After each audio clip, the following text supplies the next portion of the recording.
After the Chafee War, Vitaly turned his focus back to AMC arm wrestling in Russia.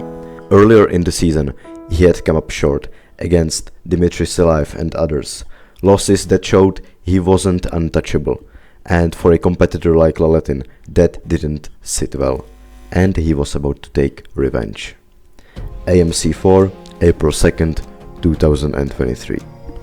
Vitaly first faced Silaev in the 95 plus kilo category, and in there for some reason Vitaly went in a hook with Silaev, which isn't seen as a very good idea, and due to that Silaev won that round.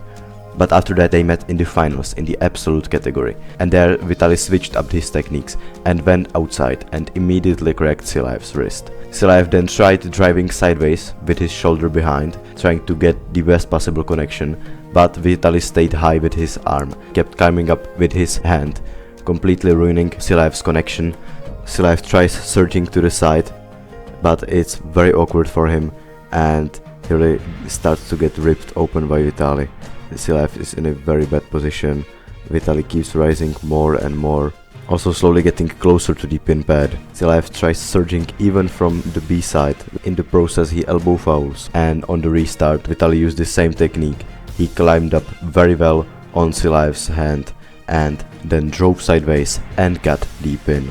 Finally victorious at the AMC tournament, earning himself a nice paycheck of $15,000. In 2023, Laletin truly climbed back onto the world stage. At East vs West on May 6, 2023, he dominated Tobias Sporrong left-handed, flash pinning him 3 times without breaking a sweat.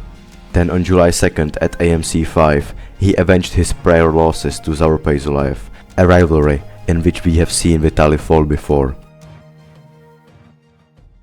Just a month and a half later, on August 26, 2023, Vitaly would face Revaz Dutidze.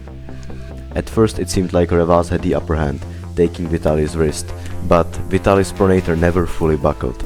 Revaz kept surging to the side, but he never fully managed to take the pronator of Vitaly Laletin. Vitaly kept holding in that position, and he slowly but surely got a better and better pronation engagement. Vitaly absorbed every one of Revaz's hits, and eventually Revaz got tired and Vitaly took the high ground, took the hand control, and then Revaz elbow fouled. And on the restart, Vitaly now in control, he slowly opened Revaz's arm up. For 30 seconds the match was in a stalemate where both athletes were waiting for their opponents to quit. But since Vitaly was in a much more efficient position, he was the one to take the win. Revaz wasn't very pleased with Vitaly's screaming there. On the restart, probably since Revaz was already very tired, he got immediately flash pinned. After that, Revaz conceded the match, and it was yet another win for Vitaly Laletin at East vs West. But Vitaly still wasn't done. Still in the same year, on December 9th, 2023, at King of the Table 9, he would face Ermes Gasparini. Round 1 of this match never truly developed, ending on fouls as Ermes tried to climb high on Vitaly's arm, slipping off the pad again and again. It took 5 fouls until the match finally properly started.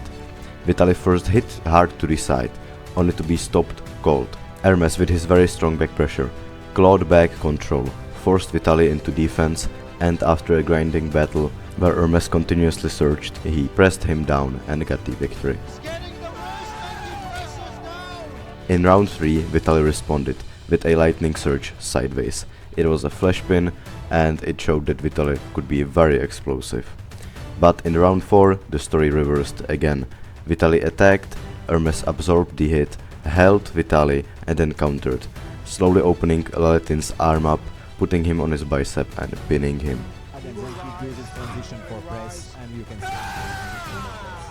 Then in round 5, Vitaly drove Ermes to the very edge, surging for the win many times, but Ermes refused to fall, stopping Vitaly millimeters above the pin pad. It was so close, but with monstrous back pressure and then an absolutely flawless press, he stole the round. By round 6, Ermes was able to stop Vitaly dead in the center, and then he went for a brutal flop press right away and sealed the match.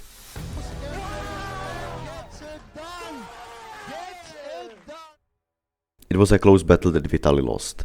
But he wasn't outclassed, he was right there with the striking distance of the best of the best. And Vitaly still wasn't done for that year.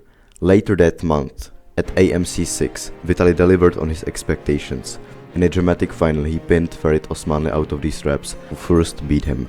But on the restart, Vitaly got his revenge and stood on the top of the podiums of the 105 and the absolute category. Up to this point, Vitaly Lalitin looked incredible, beating world-class opponents, winning tournaments, pushing legends to the limit.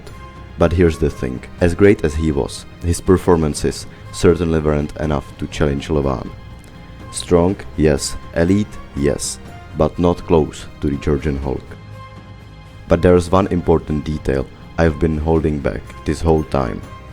Everything you saw up until now, all of these insane performances, all of these wars on these bigger stages, Vitaly wasn't even a full-time arm wrestler. They came while he was spending most of his time working as a truck driver, and training was squeezed in between long days on the road, rarely being consistent. But after this win at AMC 6, that finally changed. Vitaly announced that he would dedicate himself fully to arm wrestling, going all in on the sport.